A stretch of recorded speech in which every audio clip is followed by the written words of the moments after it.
qulqullummaan keef qajeelummaan kee attam gaariidha. Kanatti na jaalatte gaarummaan koo mee maalidha? Situ na dhuunfatee jireenya koo lubbuu koo. Ulfaadhu ulfaadhu Yesuusummaa koo. Tola na jaalatte tola na jaalatte tola na jaalatte tola na jaalatte lubbuu kee naaf laatte. Tola na jaalatte tola na jaalatte tola na jaalatte tola na jaalatte lubbuu kee naaf laatte.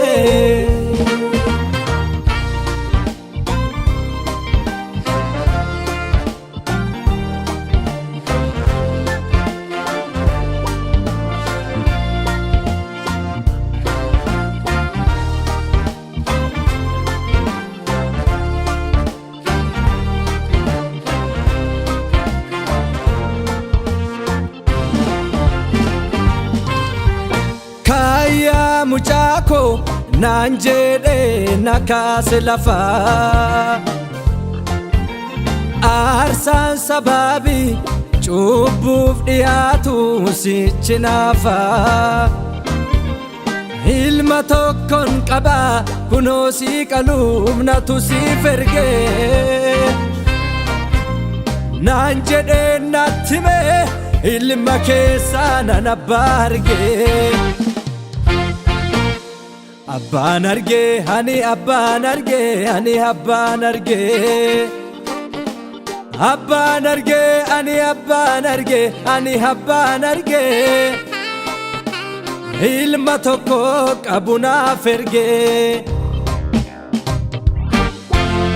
Abbaan argee ani abbaan argee ani abbaan argee.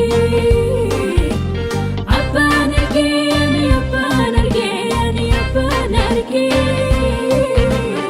Ilma tokko qabu naaf ergee.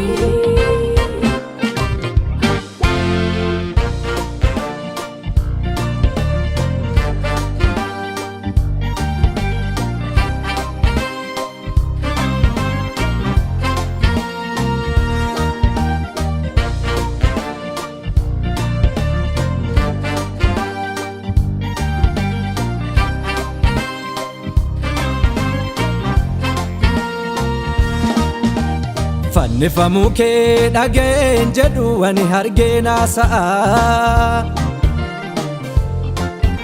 Si wajjin du'ee tan du'aa kee anuu ragaan ba'a. Dhiiga kennitee dhiigaan na bitteem qaaliidhaani. Kanan si argee si wajjin du'ee du'aa kees amantiidhaani. Na lakkaawwadhe an amantiidhaan waan hin yaadamne. Na lakkaawwadhe an amantiidhaan waan hin argamne.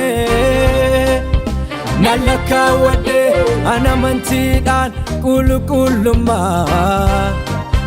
Na lakkaawwadhe an amantiidhaan qajeelummaa.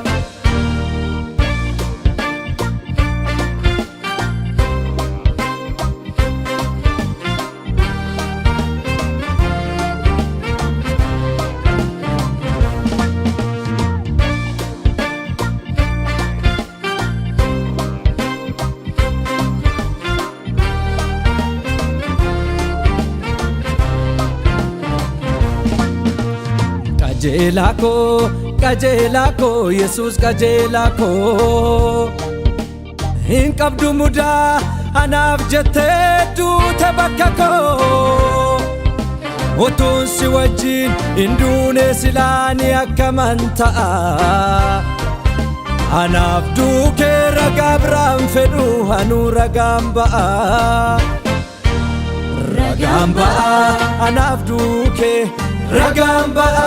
Fannifamuu kee ragaan ba'a lafaan fuute ragamba anumaaf duute ragamba anaaf duute ragamba fannifamuute ragamba lafaana fuute ragamba anumaaf duute